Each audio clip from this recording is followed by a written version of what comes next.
The voicemail was like a sledgehammer through glass. I stared at my phone, pulse racing, hands trembling. It couldn't be. Not after all this time. Marissa, hey, it's Declan. I'm back in town tonight and thought maybe I could crash at our place. We should talk. Our place. The nerve. I drew a ragged breath, gripping the countertop to steady myself.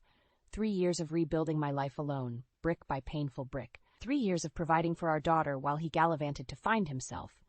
And now he thought he could just waltz right back in? Mom, you okay? I blinked hard. Elise stood watching me cautiously, backpack slung over one small shoulder. I managed a shaky smile. Yeah, sweetheart. Go on, or you'll be late. After she left, I sagged against the refrigerator, waves of nausea and anger crashing over me. This wasn't happening. Not now, when Elise and I finally had stability. When I finally felt whole again. I replayed his message. Bile rising. Make some space for me. Unbelievable. What about the space he'd left in our lives when he abandoned his family? When he disappeared without warning or child support? Did he expect me to forget so easily? To pretend our years of hardship hadn't happened? My hands curled into fists as tears burned my eyes. I swiped them away roughly. No. I was done crying over that man. I'd spent too many nights consoling our daughter when she asked where Daddy was, why he didn't love us anymore. Too many days working 2 jobs just to keep us afloat, selling memories to pay for groceries. My knuckles whitened, the anguish and self-doubt I'd endured when he vanished without explanation.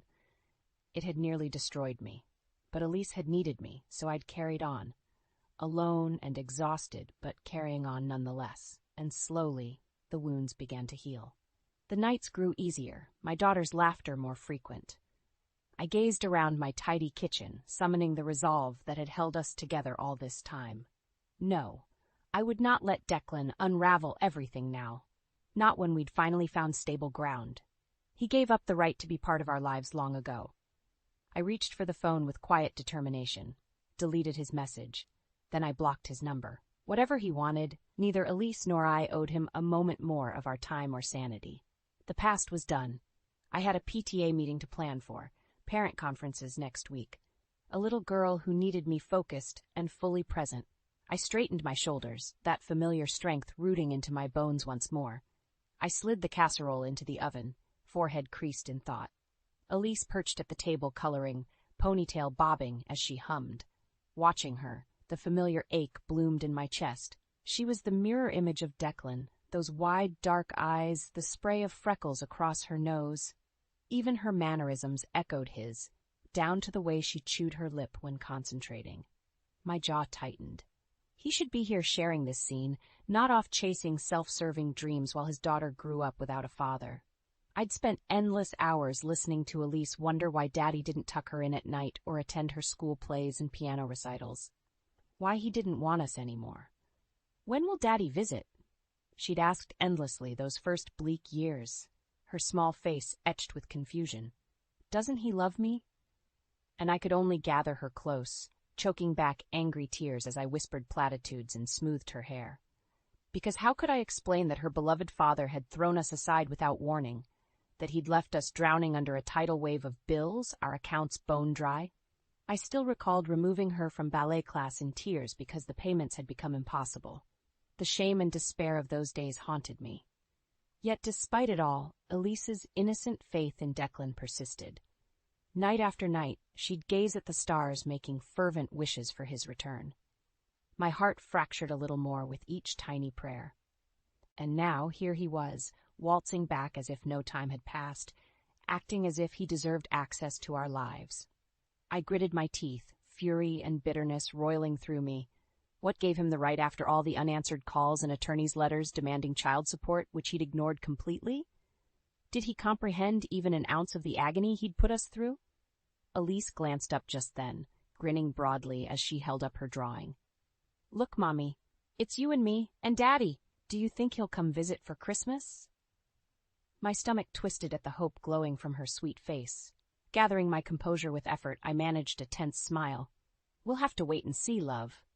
Now, want to help stir the corn? As she trailed behind me eagerly to the stove, I squared my shoulders with quiet resolve. Declan may believe he could resurrect his role as husband and father on a whim, but I would not stand by and let him trample our healing hearts again. I woke with a start, momentarily confused by the pre-dawn light filtering through the blinds. Then the memories came flooding back. Declan's message. His audacity after all this time. I groaned, scrubbing at my gritty eyes with the heels of my hands. Despite my exhaustion, sleep had eluded me most of the night. My mind kept voice conjuring emotions I thought I'd firmly buried. Anger, disbelief, the sting of that old betrayal. Sometime near dawn, I must have finally drifted off, too spent for my churning thoughts to keep at bay any longer. But now morning had arrived, heralding the start of another day I'd have to battle recurring ghosts. I dragged myself from bed, wincing at the throbbing behind my temples. In the muted light, I studied my reflection as I dressed for work. The drawn face staring back evoked the battered young woman I'd been in the aftermath of Declan's abandonment. The one who had cried herself to sleep for months, struggling to provide for a heartbroken little girl despite the yawning abyss where my savings used to be. I'd walked a tortuous road to regain my footing after he left. I couldn't resurrect that buried anguish now. Wouldn't. In the kitchen, I braced my hands against the smooth countertop, gathering my resolve. When Declan split, I'd eventually pick myself up and put one determined foot in front of the other until I could stand tall again. I owed it to myself and Elise to keep marching forward, not get dragged backwards by my ex-husband's latest whim. As I filled travel mugs with coffee, fury simmered through my veins. How dare he presume to still have any place in our lives? To believe he could breeze in and out whenever it suited him, with no thought to those left scraping up the wreckage? No, I refused to permit it. Not this time. If Declan imagined he'd receive anything besides cold resentment from me, then reality would give him a brisk wake-up call. I would cordially inform him once that he'd extinguished any rights as a husband or father long ago. The aftermath was his mess to wade through. Elise wandered sleepy-eyed into the kitchen just then, her dark curls riotous. I smoothed them gently, heart clenching at her sweetness as I pressed a bowl of cereal into her hands. Whatever Declan's reasons for returning, I bore responsibility now for shielding my daughter from additional hurt. She'd endured enough confusion and disappointment already. This time I would guard the fragile new life we'd built, fortified by hard-won wisdom and resolve. Let Declan make his excuses elsewhere. When it came to my family, the door was firmly closed. I slid the key into the lock, balancing a bag of groceries on one hip. As the door swung open, I froze. There was Declan, sprawled on my living room sofa as if he belonged there. Watching TV and drinking a beer like this was any regular Tuesday night. The bag thudded to the floor.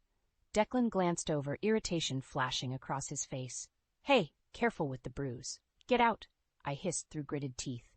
Inside, emotions churned violently. "You have no right to be here." With exaggerated calm, Declan killed the TV and arched an eyebrow. "Is that any way to greet your husband after 3 years?" "Ex-husband," I spat. "Or did you miss the divorce paperwork while you were off finding yourself? Now get out before I call the police." Declan had the audacity to appear wounded. "Come on, Marissa. Can't we talk about this civilly? I've missed you two." A bitter laugh escaped my lips. "Missed us? Is that what you call completely abandoning your family? Refusing to help provide for your daughter even after the court-mandated child support?" Red-hot anger licked through me when he merely shrugged. I was in a tough financial spot myself, trying to get my business off the ground. And that justified leaving Elise and I destitute? My voice shook. For us to struggle just to survive while you gallivanted around pursuing your dreams? Declan's nonchalant mask slipped at the verbal slap, eyes narrowing dangerously. "Watch it, Marissa," he warned, crossing his arms. "You're one to talk anyway. Didn't take you long to replace me, now did it?" "Get out," I repeated through clenched teeth. I trembled with the urge to claw that smug expression off his face. "Whatever pathetic reasons you've conjured to explain abandoning your family, I don't want to hear them. It's too late. You're dead to us." Declan shot to his feet then, features twisting. For an instant, I thought he might get violent and tensed. But after a seething moment, he seemed to get himself under control. "You can play hardball all you want, but I'm back for good," he snarled. "We're still married in the eyes of God, even if you decided to throw away our sacred vows. Don't think this is over." He stormed out, slamming the door hard enough to rattle the windows. I jumped before sagging back against the wall, shaking all over. My pulse roared in my ears. This was bad. Declan had never handled not getting his way well, and by his behavior just now, he intended to make things very ugly before he gave up again. I had to protect Elise.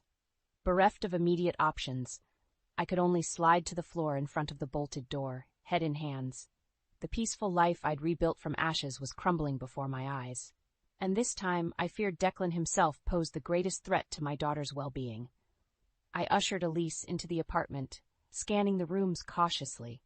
My spine prickled as I secured deadbolts and flipped lights, peering into shadowy corners, but the rooms appeared untouched.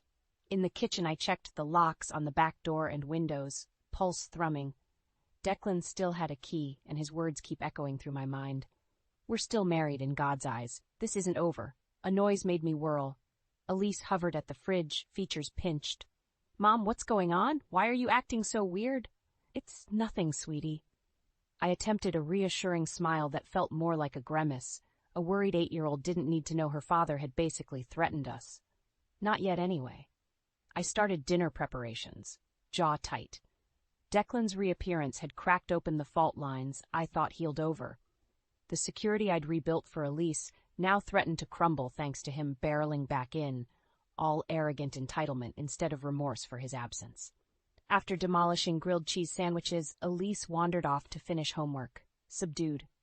My chest tightened watching her go.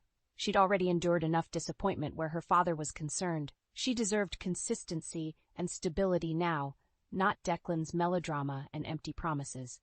As I washed up the supper dishes, resolve hardened my spine. Elise came first, period. For 3 years, I'd mastered that balance alone. Now the stakes were higher, but my commitment hadn't wavered.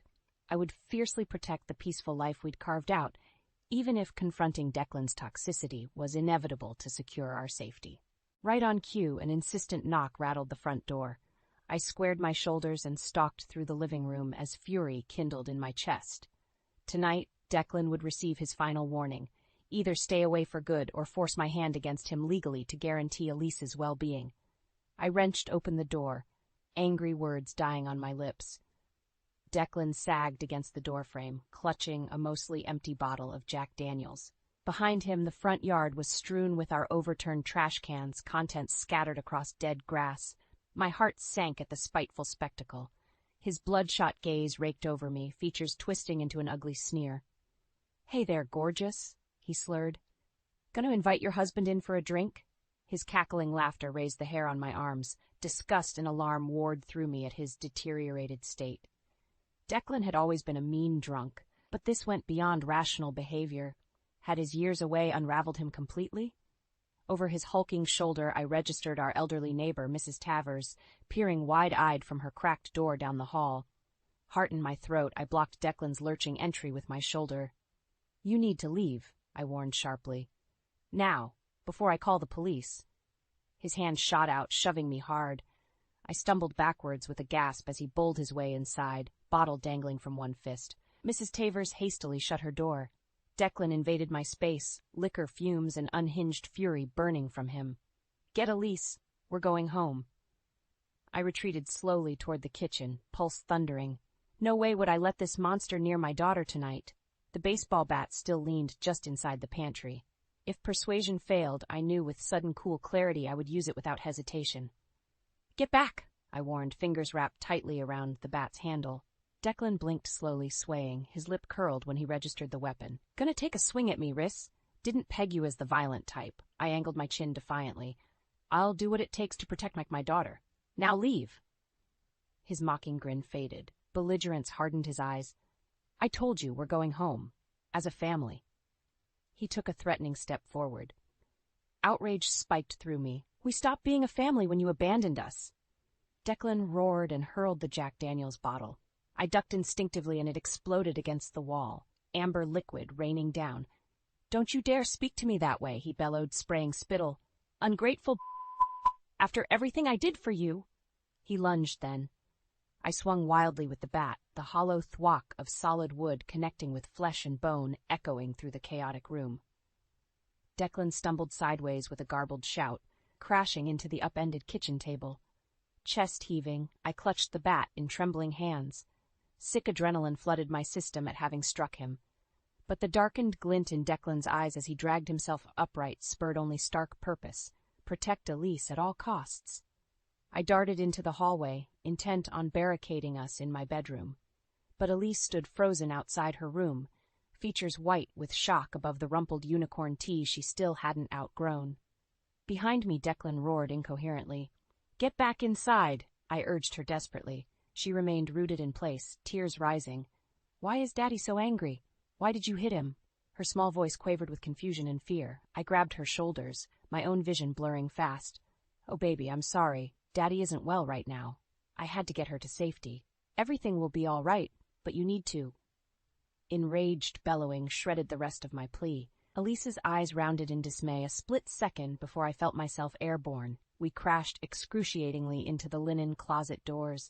My head ricocheted off unforgiving drywall and stars exploded across my vision. I slumped in dazed agony, ears ringing. Somewhere through the nauseating haze I heard Elise shrieking. I struggled to sit up, gaping through swelling eye sockets at Declan's hulking form stomping toward my cringing daughter. "No!" I choked out through the inferno raging inside my skull. Elise backpedaled swiftly into her room, but Declan caught her door before it slammed shut. I dragged my leaden body across the carpet, screaming her name. Declan reappeared, massive hand engulfing the back of Elise's neck as she sobbed wildly. "We're leaving!" He spat, face mottled and nose gushing crimson down his scruffy chin. He looked unhinged and dangerous at a cellular level. "Should have come willingly." Through the neighbors shouting and Elise hysterical pleas for me, icy resolve solidified, eclipsing everything else. I would not lose my daughter tonight. If stopping Declan meant killing him with my bare hands, then so be it. "Marissa Walsh?" I glanced up from the forms the nurse had given me. 2 officers stood in the doorway, the same pair who'd responded when Declan tried kidnapping Elise. I straightened gingerly. "Yes?" Beside me, Elise eyed them warily from beneath an ice pack as she clutched my hand. "Sorry to intrude. We apprehended your ex attempting to break into your apartment again. He'd managed to pick the back lock. Claims the place still belongs to him." I pressed trembling fingers to my lips, pulse spiking. Elise huddled closer with a whimper. My mouth went dry. "What happens now?" The officers traded looks. "Unfortunately, since his name is still on the lease, we can't charge him with breaking and entering. But we brought him in for the outstanding warrant regarding the assault and attempted kidnapping incident." My knees went loose. No immediate reprieve from Declan's harassment even with him jailed? It wasn't remotely fair or just. I scooped Elise close as she started crying softly. The officers shifted, pained empathy plain on their faces.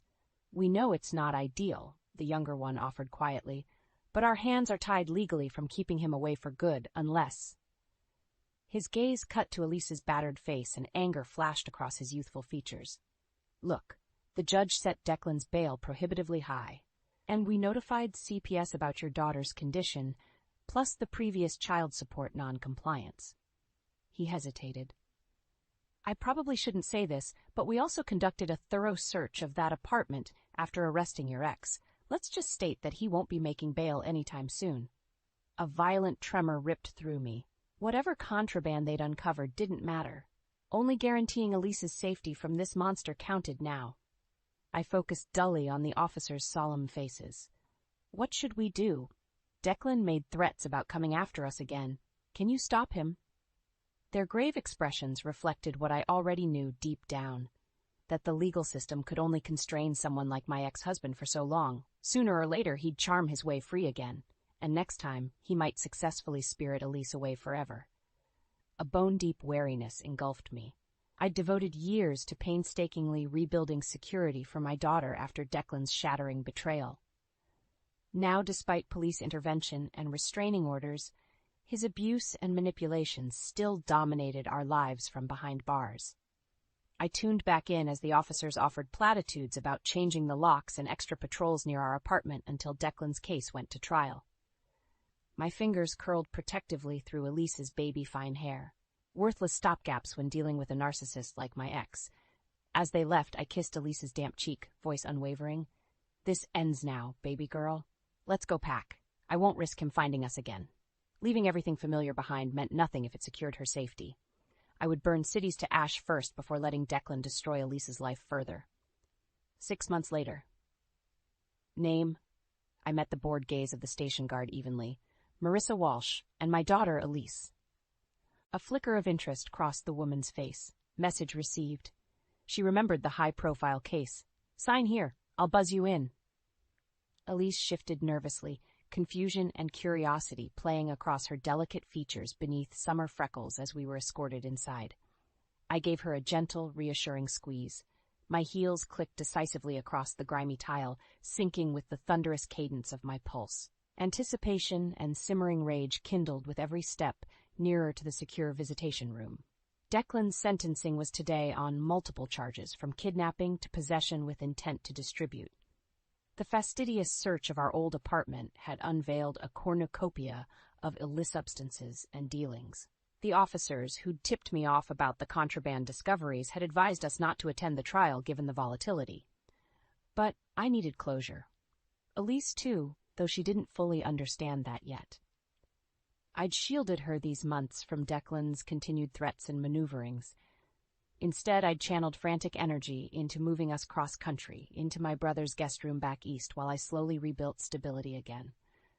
But before leaving that chaotic former life forever, Elise and I deserved finality. So I'd made arrangements to see Declan one last time on his way to sentencing, to make certain he grasped the damage inflicted and pain caused were irrevocable, that his poison could never taint our future happiness, if I had any say. The guard ushered us into a small room empty except for a grimy table and plastic chairs. Elise eyed me uncertainly. I managed an encouraging wink just as the door reopened. Flanked by 2 impassive guards, Declan shuffled inside. His contemptuous bravado had evaporated between the damning evidence and prospect of hard time. He seemed diminished in his orange jumpsuit, face at once familiar and that of a defeated stranger. Exactly how I wanted him. I rose slowly. Behind me, Elise fidgeted, anxiety rolling off her. I nodded once at Declan but addressed my daughter gently. It's okay, sweetheart. We're just here to say goodbye before they take him away for a long time. Declan blanched. I skewered him with smoldering satisfaction, letting venom etch my words. Did you want to tell Daddy why we're leaving him forever? When Elise just peered at the floor miserably, I stepped forward, eyes blazing. Well then, let me do the honors. I proceeded to clinically detail every vile deed and repercussion, reveling in Declan's shrinking frame. I spoke Elise's pain, my terror, and destitution.